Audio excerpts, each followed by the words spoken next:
तो बात हो गई इसकी टेक्निक की, रिमोट सेंसिंग की, SISDP की। SISDP हमने बताया IPRIS जो है हमारा प्रोजेक्ट, वो उसका मदर प्रोजेक्ट है।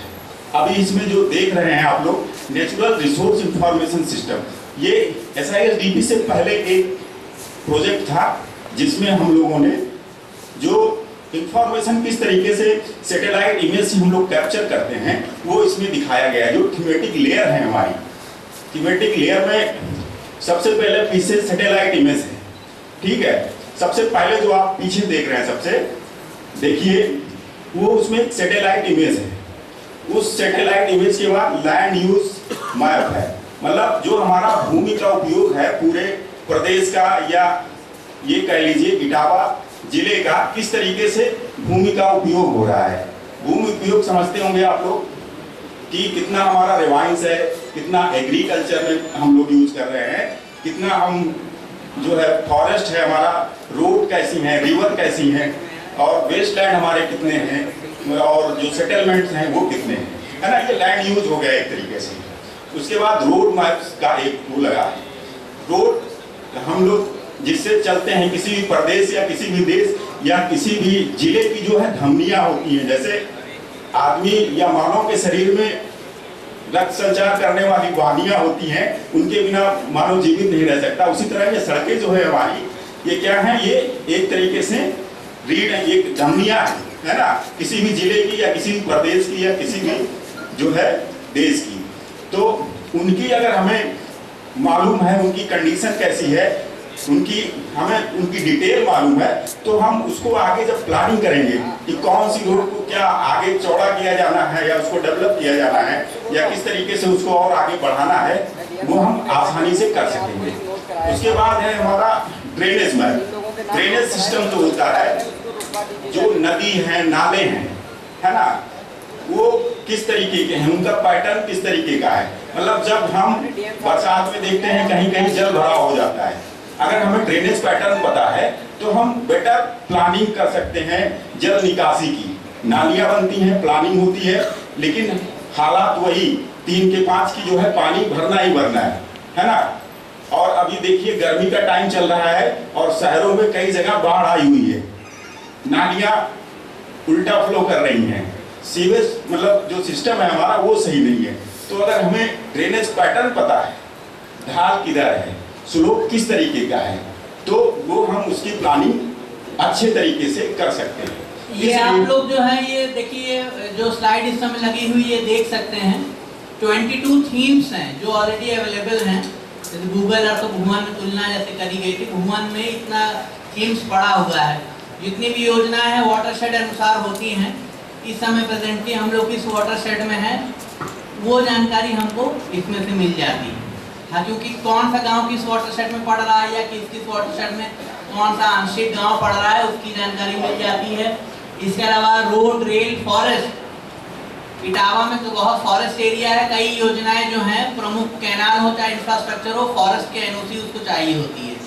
तो फॉरेस्ट के जो नोटिफाइड बाउंड्री है वो भी इसमें पड़ी हुई है, उसमें देख के आप NOC के लिए वगैरह कार्रवाई करी जा सकती है। ड्रेन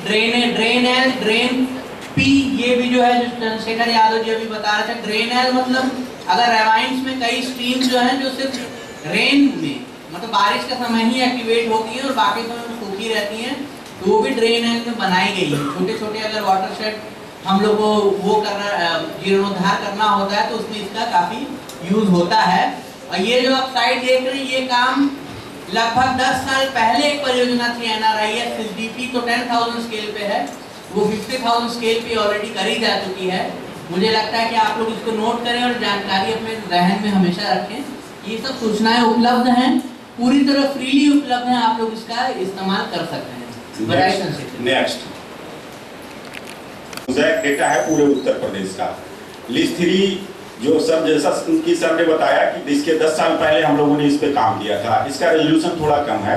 अभी हम लोग लिस्ट 4 पे काम कर रहे हैं। लिस्ट 4 पे काम, लिस्ट 4 और कार्टोसैट डेटा का एक मर्ज जो है, आप लोग रेजोल्यूशन समझते होंगे।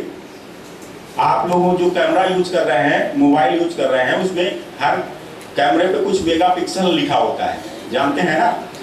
जो ज़्यादा मेगापिक्सल का, जितना हायर मेगापिक्सल का है उतनी अच्छी क्वालिटी की पिक्चर आती है। उसी तरह ये जो लिस्ट 4 है, ये 23 मीटर रेजोल्यूशन का डेटा था इसमें, और जो लिस्ट 3 में, और जो लिस्ट 4 है वो जो है 5.8 मीटर का डेटा उसमें है, तो उसमें हम बेटर एक्यूरेसी के साथ काम कर सकते हैं। तो नेक्स्ट सर, ये हमारे डिस्ट्रिक्ट बाउंड्री है उत्तर प्रदेश की, और फिर जो नीचे ब्लू कलर में आपको दिख रहा है, ये कितने SOI सीट्स जो हैं हमारे, SOI सर्वे ऑफ इंडिया की जो ट्रोपो सीट्स हैं, वो कितनी ट्रोपो सीट से हमारा पूरा उत्तर प्रदेश कवर हो जाता है वो है। क्योंकि बहुत सारी जो बेसिक इंफॉर्मेशन है हम लोग ट्रोपो सीट से लेते हैं। ट्रोपो सीट्स जानते हैं आप लोग, ट्रोपो सीट्स क्या होती हैं? सर्वे ऑफ इंडिया सब लोग जानते होंगे। सर्वे ऑफ इंडिया ने बहुत समय पहले जो है सर्वे करके ट्रोपो सीट्स डेवलप की हैं, जिसको हम बेस मान के मैपिंग करते हैं। मैपिंग का ये बेस है ट्रोपो सीट्स, उसी से हम बहुत सारे फीचर्स जो। नेक्स्ट सर, फिर ये है हमारा रोड नेटवर्क, पूरे उत्तर प्रदेश का रोड नेटवर्क इसमें दिखाया गया है। इसके साथ साथ डेटाबेस भी है हमारे पास, कितने नेशनल हाईवे हैं, कितने स्टेट हाईवे हैं, कितने डिस्ट्रिक्ट रोड, सिटी रोड, और फिर उसके बाद कार ट्रैक तक का डेटा है। हम लोग कार ट्रैक और फुटपाथ तक का डेटा रोड का हम लोगों के पास उपलब्ध है। और ये हम लोग लिस्ट 4 और कार्टोसेट जो मर्ज डेटा है हमारा SISDP का, उसके जो है सौजन्य से या उसी पे हम लोगों ने जो है उससे जो है निकाला है, उससे डेटा को, या ये कह लीजिए उससे जो हमने इंफॉर्मेशन को निकाला है रोड की, है ना, सैटेलाइट डेटा से रोड की इंफॉर्मेशन को निकाल के, और उसके बाद जो हमारे PWD हैं और जो रोड की अथॉरिटीज़ हैं, उनसे जो है हम लोगों ने उनकी बेसिक्स वो लेके उसको वेरीफाई भी किया है कि सही है या नहीं है। उसके बाद हमारा रेल नेटवर्क है पूरे उत्तर प्रदेश का। नेक्स्ट सर, फिर ये हमारा कैनाल का नेटवर्क है, पूरे उत्तर प्रदेश में किस तरह की कैनाल का पैटर्न है। और इधर नीचे आप जो ललितपुर वाला इलाका देख रहे होंगे, सबसे नीचे लटक रहा है वो ललितपुर, सोनभद्र वगैरह में जंगल जहाँ पे बहुत है, वहाँ पे जो हमारे कैनाल का पैटर्न है वो थोड़ा कम है। दूसरी तरीके की कैनाल वहाँ पे हम लोग पंपिंग कैनाल या जो है जो हमारा नलकूप जो है उसको लगा के सिंचाई वगैरह करते हैं। नेक्स्ट सर, ये हमारा ड्रेनेज पैटर्न है, इसमें नाले और नदियों का जो है इंफॉर्मेशन है, और जो भी इससे संबंधित विभाग हैं उनके साथ जो है उनका डेटा को लेके इसको मर्ज वो करके जो है सारी इंफॉर्मेशन हम लोग के डेटाबेस में डाली गई है। नेक्स्ट सर, ये जैसे हमारे जो DSTO सहवार संख्या अधिकारी होते हैं, जब सांकेतिक पत्रिका वगैरह तैयार करते हैं तो उनको साल भर लग जाते हैं या 1 साल से ज़्यादा लग जाता है बहुत सारी इंफॉर्मेशन। लेकिन हम लोग सैटेलाइट्स के या सैटेलाइट मैपिंग के थ्रू जो है कम से कम समय में उस जिले की ज़्यादा से ज़्यादा इंफॉर्मेशन कलेक्ट करके और उस जो सांकेतिक पत्रिका है उसमें उस डिटेल को डाल सकते हैं। ये हम लोगों ने दिखाया लैंड यूज लैंड कवर किस पूरे उत्तर प्रदेश का किस तरीके से है ना। नेक्स्ट सर, ये इसमें फिर से वही हमारे जो जिले हैं और उनकी थोड़ी सी डिटेल है ना। मंडल स्तर का ये जो है मैप। नेक्स्ट सर, ये यूटिलिटी ऑफ नेचुरल रिसोर्स, ये रिसोर्सेज डिजिटल डेटाबेस में क्या क्या चीज़ें हैं, कैसे कैसे उसकी मॉनिटरिंग वगैरह होती है, उसकी डिटेल है।